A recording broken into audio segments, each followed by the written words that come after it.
আজকে দুপুরে হবে এখানে চিচিঙ্গে কাটা আছে, চিচিঙ্গে আলুর পোস্ত। এই দেখো এখানে পোস্তটাও বেটে নিয়েছি আর এখানে পেঁয়াজটাও কেটে নিয়েছি। আর হবে এখানে এই যে মাছ আছে, মাছের টক করব। তো এখানে মাছটা নুন হলুদ মাখিয়ে নিয়েছি। আর এখানে আলু আর কিছুটা কুঁদরি নুন হলুদ দিয়ে সেদ্ধ করে নিয়েছি, এটা ভাজা হবে। তো চলো এখন রান্নাটা করে নিই। তেলটা প্রায় গরম হয়ে গেছে, তো মাছ টকটা করব, তার জন্য মাছটা এখন ভেজে নেব।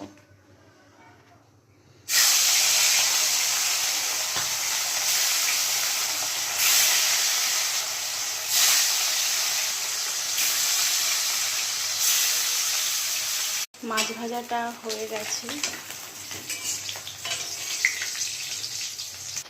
মাছটা ভাজা হয়ে গেছে। এবার একে একে আমি আলুটাও ভেজে নেব।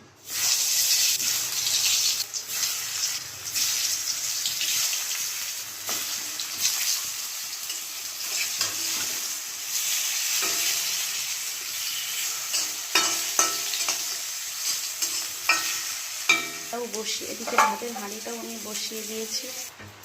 বাইরে এখন বৃষ্টি হচ্ছে। যে আলুটা আমি এখন ভেজে নিয়েছি, কুঁদরিগুলো ভেজে নিই। কুঁদরিগুলো ভাজা হয়ে গেল। তো এদিকে তেলটা প্রায় গরম হয়ে গেছে, চিচিঙ্গাগুলো এবার ঢেলে দেব।